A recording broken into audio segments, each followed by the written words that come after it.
Hello everyone. Welcome to Nepal Online School.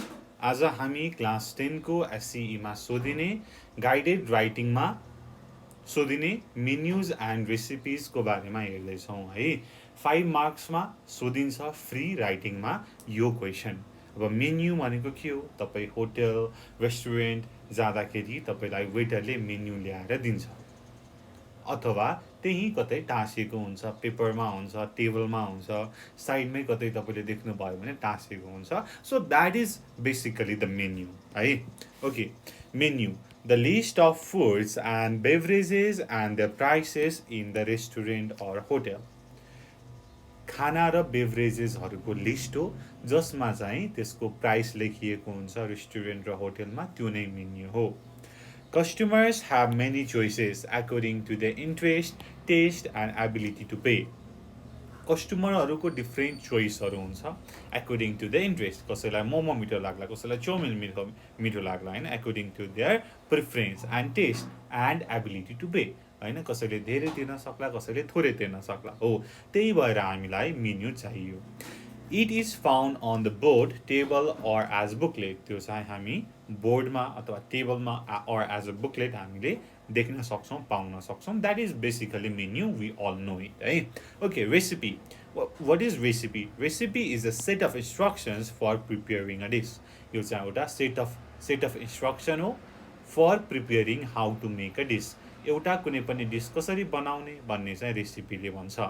Generally used by chefs and home cook। यो चाहिँ generally सेफहरूले अथवा home कुकहरूले use गर्छन् है। Okay, recipe is basically a instruction on how to make a food, sorry how to make food, not a food है। Okay, how to make food. Okay, अब रेसिपीमा के हुनुपर्छ त भन्दाखेरि the name of the dish, खानाको नाम हुनुपर्छ। द रिक्वायर्ड इन्ग्रेडियन्ट्स, खाना बनाउनलाई के चाहिन्छ त त्यो कुरा हुनुपर्छ। And ordered list of preparation steps and technique, कसरी बनाउने त step by step preparation step and टेक्निकहरू हुनुपर्छ। How much time it will take to prepare the dish, कति टाइम लाग्छ द डिस प्रिपेयर गर्नको लागि त्यो पनि हुनुपर्छ। नेसेसरी इक्विपमेन्ट के भाँडो चाहिन्छ त, that should be also included in recipe. And flavour of dish, कस्तो त सावर, स्विट अर ब्ल्यान्ड कस्तो हुन्छ त, the flavour of the dish should also be mention on the recipe. Okay, so menu पनि बनाउन सोध्छ। Let's see, prepare a menu for a शाकाहारी भोजनालय by using clues with the price भनेर भनेको छ है। यहाँ चाहिँ मैले क्ल्यु चाहिँ लेख्न भुलेँ, बट लाइक शाकाहारी भोजनालयमा के पाइन्छ त, rice and dal and roti and sweets and cold drink and T, यही नै कुरा हामीले लेख्छौँ है त। सो हाम्रो शाकाहारी भोजनालयको नाम के होला त? नाम नै हाम्रो शाकाहारी भोजनालय भनेर राखौँ न। ओके, हाम्रो शाकाहारी भोजनालय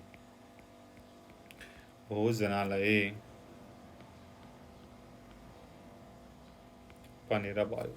अब मेन्यु भनेको त एट्र्याक्टिभ पनि हुनुपर्छ होइन। तपाईँले चाहिँ you can do like this है। इक्जाममा पनि सोध्यो भनेदेखि यसलाई एट्र्याक्टिभ पनि बनाउन खोज्नु होला, but do not overdo it, but you can make it attractive. You can at least try to make it attractive. And where is this, हाम्रो होटेल कहाँ छ त? हाम्रो शाकाहारी भोजनालय मेबी चाभेल काठमाडौँ। एन्ड अब तपाईँले लेख्नुहुन्छ यहाँ के डिस पाइन्छ र त्यसको प्राइस तपाईँले लेख्नुहुन्छ। ओके, प्लेन राइस थाली। ओके, हाम्रोमा प्लेन राइस थाली पाइन्छ। यसको कस्ट कति त? धेरै महँगो छैन, just 100 rupees. And rice with paneer, maybe rice with paneer. Okay, थोरै महँगो भयो, 120। and dal roti, it will cost rupees 80। and sweets, गुलियो मिठाईहरू कति त? 35 per piece। 35 per piece। Rajma fried. Rajma fried, ₹50. And cold drinks. Cold drinks, ₹50. अब if like extra charge लाग्छ, service charge लाग्छ भनेदेखि तपाईँले त्यो पनि मेन्सन गर्नुपर्ने हुन्छ. 5% सर्भिस चार्ज एक्स्ट्रा भनेर you have to mention on the menu है. मेन्युमै मेन्सन गर्यो भनेदेखि ट्रान्सप्यारेन्ट हुन्छ. द्याट्स वाइ हामीले मेन्युमा पनि यदि कुनै एडिसनल चार्ज लाग्छ, भ्याट लाग्छ अर सर्भिस चार्ज लाग्छ भनेदेखि हामीले लेख्नुपर्ने हुन्छ है. बेसिकली तपाईँले यस्तै गरी मेन्यु डिजाइन गर्नुपर्ने हुन्छ. अर यसलाई एट्र्याक्टिभ बनाउन खोज्नुहुन्छ, सक्नुहुन्छ भनेदेखि you can also do that है. Okay, next, prepare a recipe on how to make rice pudding. Rice pudding कसरी बनाउने भन्ने कुरा हामीले अब लेख्नु पर्यो है. स्टेप बाई स्टेप लेख्नु भए पनि हुन्छ, प्याराग्राफमा लेख्नु भए पनि हुन्छ. एन्ड राइस पुडिङ भनेको खिर भनेर भयो है त. Okay, let me right.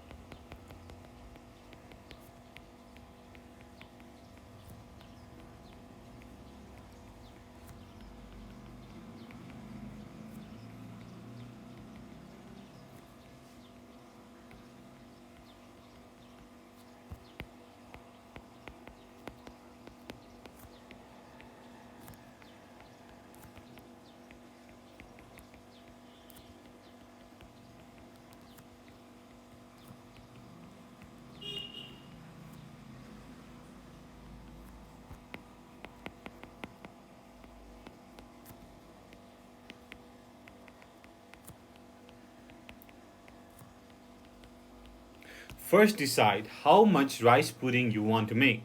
If you are making it for 3-4 people, heat 3 liters on the stove. Then, next step.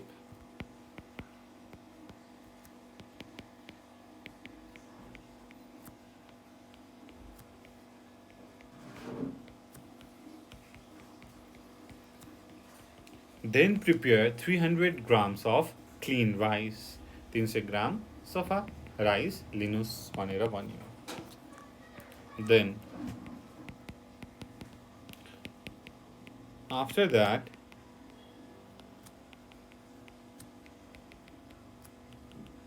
pour the rice into the heated milk. अघि तताएको मिल्कमा चाहिँ हामीले त्यो राइसलाई खन्याउनु. pour means खन्याउनु.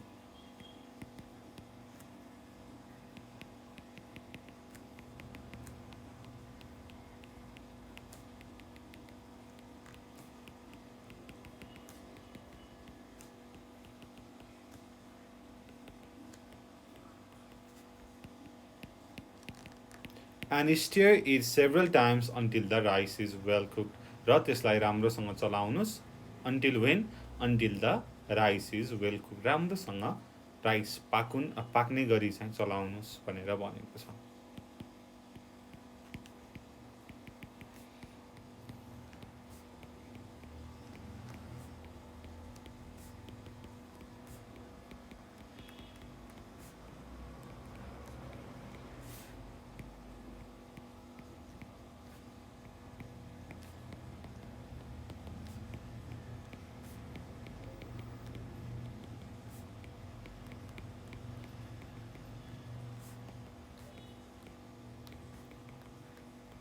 Then mix sugar and the spices such as cardamom, cashew and kismis according to your taste. Sugar halnus, then like spices halnus, whatever you have such as cardamom, cashew, kismis according to your taste. तपाईलाई कति चाहिन्छ त्यति हाल्ने. Next,